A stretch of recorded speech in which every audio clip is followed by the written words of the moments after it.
So considering that we're now reaching the end game of the story, I think one thing that's been troubling the community as a whole is what is going to happen to the Yonko. Like the current Yonko, when we beat them, what's going to happen? Because I think everyone can recognize that their influence in the world is just too big. This is not like when we beat people like Arlong. This is not like when we beat Buggy the Clown, right? This is people who literally move and shape the world with every step they take, right? So we can't just beat them up. And you know, they tried throwing one of them in Impel Down before, Shiki, but he just escaped. So the question is, do we just kill them? And if we don't kill them, how exactly do we deal with them so that they're not trouble in the future? And you know, this got me thinking about Big Mom and each of them individually, and just how I think, you know, things may shake down in the end, and about how, you know, the way Oda is going to build up the Yonko and who they are. Now, before I get into any of that, please, if you haven't already, subscribe. What are you waiting for? You know, click that red button. It goes a long way on this channel. If you're scared about spoilers, you're not up to date, check the description. There's a tag there to know where you should be. But anyway, let's get into it. So I think the first difference, which is very notable about the Yonko, is their bounties, right? Normally when we go from arc to arc, island to island, and we defeat bad guys, their bounties are always revealed either sometime during, if they have a bounty, or somewhere around there, you know, maybe just after or something like that, and we get an idea of how strong they are, or we get the bounty not too long before we actually face them. But the Yonko, their bounties were all displayed during the Wano arc, right? So we know all their bounties beforehand, which has never been done. And it makes me think, on one hand, possibly, right, their bounties may be the only characters in the story whose, you know, actual numbers reflect their actual maybe strength or threat level, right? As bounties are overall threat and not really strength, but their bounties may be the only accurate bounties, because we know, we look at the warlords, all their bounties were frozen, right? So they had more or less long surpassed the bounties which existed of them, which were frozen. And then you look at characters like Arlong, who paid for his bounty to become smaller, to remain smaller. And then you have all these other characters who didn't even have bounties. You have Big Mom pirates who don't really do anything, so they don't have bounties. Doesn't mean that they're weak. But the Yonko, on the other hand, their bounties were released beforehand, so maybe it could be true and accurate, maybe not. Let me know what you think. Do you think that the current Yonko bounties, apart from Blackbeard, really reflect the Yonko's strength and overall threat? Let me know how you feel about that. But like I was saying, this seems like it could be a different setup, and that the Yonkos will not be kind of treated the same as all the previous characters. Now, I don't want to jump into people dying just yet, and we'll just kind of leave that out of this video. If you want to speculate someone will die, that's up to you, but I'm just going to speculate otherwise from that. Where do we go from here? And I think that it's important to recognize that the Yonkos themselves are the MCs of their own story, right? We like to think of the fact that Luffy's the MC now, but you know, back before Luffy's day, Roger was more or less the MC of that time. And then you had other people who are kind of like his I don't want to say backup dancers, his side characters. There we go. That's the word. Those guys were his side characters. Whitebeard was a side character in Roger's story, and that's just how it was. But you know, and it kind of works like that with the Yonkos as well, because the reason why we think that about Roger is because he is the one who kind of made it to the top, while everyone else kind of settled somewhere else. But the current Yonko, as far as we know in the story, they have reached the top, right? The top of the current One Piece world is being a Yonko. It's just there's more of them. But in their individual stories, all of them are the main characters, right? They have beaten the odds. All the people who they were rivals with, they've beaten them, right? Gecko Moria and Kaido, those guys, you know, were fighting back then. They were scrapping, but Kaido has long surpassed Gecko Moria, right? It's not even a clash anymore. It's not, right? So now these guys have gone as far as they have, and so, you know, you have to recognize that now it's kind of like MC with a bunch of other MCs from their stories fighting together, right? The warlords are kind of like, overall, I'd say the warlords are kind of like the side characters in the Yonko's story, right? And it makes me think that that's how the supernova may end up being, where Luffy's like the one at the top, and then maybe this kid and lord near him. Then it's kind of like the rest of the supernova kind of become what the warlords are, like pirates who went, but you know, they didn't go that far, so they just kind of fell off. Possible theory. But the whole point of me kind of, you know, portraying them as MCs is the fact that I think that the Yonko at the end of the day may become Luffy's actual rivals in attaining the One Piece. Like I was saying in my Big Mom video about a week ago right now, Big Mom is kind of like Luffy, you know, as a Yonko, she's also kind of like a protagonist in her own right, but she's just more established instead of having plot armor, right? She has a bigger crew, she's, you know, already got all this strength, techniques and whatever, and Luffy's kind of gaining it, you know, and he has his plot armor.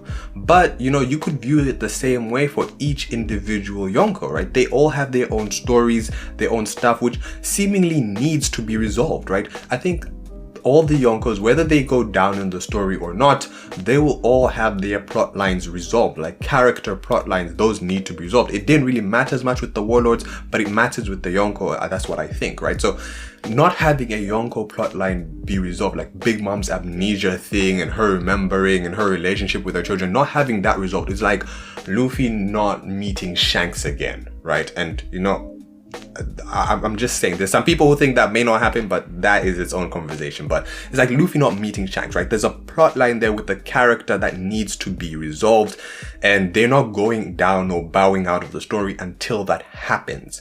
And I think it's the same for every Yonko, and there will be rivals with Luffy to some degree in the story. And of course, some of them may fall off, some of them may stay till the end of the story, but we'll get to see them be more or less rivals with Luffy in some capacity throughout the rest of the story until, you know, the end, and whatever happens at the end happens, whether you want to say they die, whether they kind of just decide to retire on their own, which is what I like for Big Mom as an idea, like her entrusting her dream to Luffy, because that is its own video which I need to make about, you know, all the people who Luffy beats and their dreams and aspirations, right?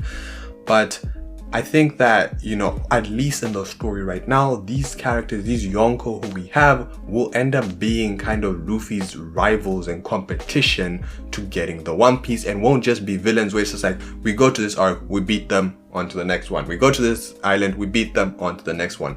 At the very least, you can't think of it like that, because a lot of the people who Luffy beat were people who were kind of, you know, ruining the nation that they were in, and they were not supposed to be there. Now, that's true for Kaido, but Big Mom Totland is her own land. It's her own paradise. She built that. The people love her. They know who she is, and they stay despite that. So it's not like Luffy needs to save Totland from Big Mom. So inherently, that plotline and that story right there is very different from a lot of the other characters we've seen before. So Big Mom can't be the same as everyone else. Of course, there's many things that are different about Big Mom, but let's not get into that. Now, the last thing I did want to talk about in this video was just about Luffy beating the Yonko. Back in Punk Hazard, when, you know, Law introduced this idea of taking down Kaido, Luffy was like, great, I'm on board, I'm good with that, as long as it's not Shanks first, because at the end of the day, I want to beat all four Yonko, and I'm pretty sure Luffy's saving Shanks for last, at least in his mind right now. And that's the way he plans to do it. But I don't think that Luffy is necessarily going to beat them all in a one-on-one. I know what Luffy says becomes true, and I'm not trying to dispute that. I'm just saying it does not necessarily have to be a 1 versus 1. Luffy kind of, you know, goes at it, dukes it with them, blow for blow, and then Luffy wins in the end. They're all going to be Katakuri-esque fights like that, and that's how Luffy's going to beat all four Yonko. No, I don't think that's the case. Personally, I think it's going to be more of a Roger moment, right? In the way in which Roger beat all his competitors. He may not have beaten them in a 1 versus 1 fight. I mean, the Big Mom one's a bit murky, but he didn't necessarily beat Big Mom in a 1 versus 1 fight, right? He went more around her, but at the end of the day, what's important for Luffy and what was important for Roger is that they proved they were better pirates overall. They beat them at the pirating game. And I think that's what Luffy's going to do, right? In one way or another, in some way, shape or form, he's going to beat them. Kaido, I think it'll be more of a physical one, like what we've got going on in Onigashima right now. A 1 versus 1, somewhat, even though he's had a lot of help, then beat Kaido in that manner. Big Mom, I think he's just going to ruin her plans and ruin her image throughout the New World. In Fishman Island, he did say, I'm going to, you know, kick your ass all over the New World, and she's going to take a bunch of L's. She took one in Whole Cake Island. She'll take one here with her alliance with Kaido. Something maybe in Elbaf and, you know, maybe Lodestar and whatever. I don't know.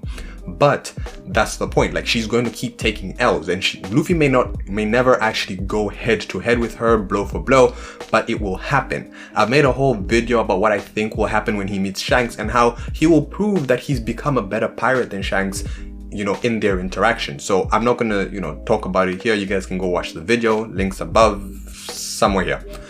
But Blackbeard, I think that's also going to be another one-on-one, and I think that's the way in which they will go, and that's the way in which, you know, Luffy will end up becoming the king of the pirates, because I don't see it necessarily being a one-on-one fight all the time. I think Oda has a lot more storytelling to do if he wants to finish the story, and, you know, there's not enough time for one-on-one fights, and it has to make sense, right? Why is Luffy fighting Big Mom one-on-one? Yes, he's in her way, but Big Mom is not an issue per se. There's no one saying save us from Big Mom, right? Unless she does something in Elbaf. Like, there's no actual need for Luffy to actually beat Big Mom that motivates him to beat Big Mom, right? Because we even know that Luffy and his dreams in general, it's not about fighting people and beating them, it's about being free. So there's nothing motivating that fight. So thinking about these from a storytelling point of view and away from, you know, battle shonen and fights, you realize that fighting all the way is not the way we're going to go with this. But also at large, guys, the Yonko are going to be Luffy's new rivals. Whether Kid and Law like advance with Luffy, like following him just behind, that's up for debate. That's up for whatever. But I think generally what we're going to get is Luffy entering the Yonko's sphere and proving that he can stand among them in this race, in this war that's going to start as a race to get to the One Piece. I don't know if that made sense. Like someone... yeah, you get me. Yeah.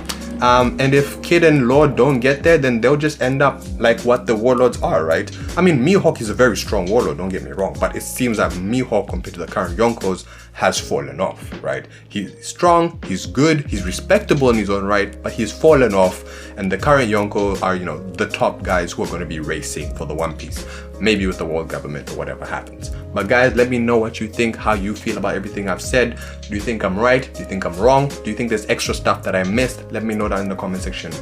If you like this video, please give it a thumbs up, and, you know, subscribe if you want more content like this. If you have time, please watch one of my other videos. I messed this up.